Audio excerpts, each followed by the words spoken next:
சற்று முன் வெளியான முக்கிய அறிவிப்பின்படி வங்கி கணக்கு வைத்துள்ளவர்கள் அனைவரும் பயன்பெறும் வகையில் அவர்களுக்கு முக்கியமான மகிழ்ச்சியான அறிவிப்புகள் வெளியாகியுள்ளன. இதுல என்னென்ன அறிவிப்புகள் வெளியாகியுள்ளன என்பதை பற்றி தான் நம்ம வீடியோல பார்க்க போறோம். வீடியோவை கடைசி வரைக்கும் ஸ்கிப் பண்ணாம பாருங்க. வீடியோக்குள்ள போறதுக்கு முன்னாடி இந்த வீடியோக்கு ஒரு லைக் பட்டனை பிரஸ் பண்ணிக்கோங்க. வாங்க வீடியோக்குள்ள போகலாம். வங்கி கணக்கில் பணம் இல்லை என்றால் சராசரி குறைந்தபட்ச இருப்பு கட்டணம் வங்கியால் கழிக்கப்படும் என்பது பலருக்கும் தலைவலியாக இருக்கிறது. ஆனால் இனி சேமிப்பு கணக்குகளின் வாடிக்கையாளர்கள் கவலைப்பட தேவையில்லை. சமீபத்தில் SBI உள்பட 6 பெரிய வங்கிகள் சராசரி மாதாந்திர இருப்பாக விதிக்கப்படும் கட்டணத்தை முற்றிலுமாக ரத்து செய்துள்ளன.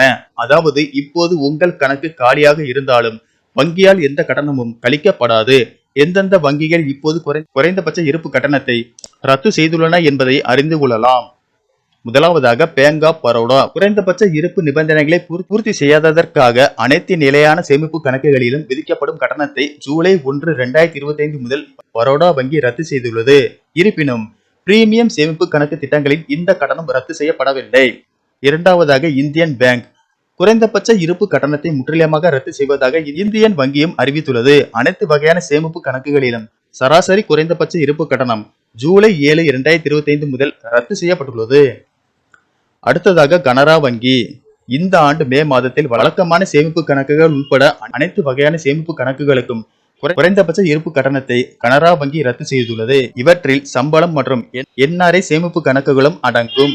அடுத்ததாக PNB அனைத்து வகையான சேமிப்பு கணக்குகளிலும் குறைந்தபட்ச சராசரி இருப்பு கட்டணத்தை நீக்குவதன் மூலம் பஞ்சாப் நேஷனல் வங்கியும் தனது வாடிக்கையாளர்களுக்கு நிவாரணம் அளித்துள்ளது. அடுத்ததாக பாரத ஸ்டேட் வங்கி 2020 முதல் சராசரி குறைந்த இருப்பை வசூலித்து வரும் ஸ்டேட் வங்கி இப்போது அதை ரத்து செய்துள்ளது. அதாவது சேமிப்பு கணக்கில் குறைந்தபட்ச இருப்பு நிபந்தனைகள் பூர்த்தி செய்யப்படாவிட்டால் இப்போது கட்டணம் வசூலிக்கப்படாது. நன்றி, வணக்கம்.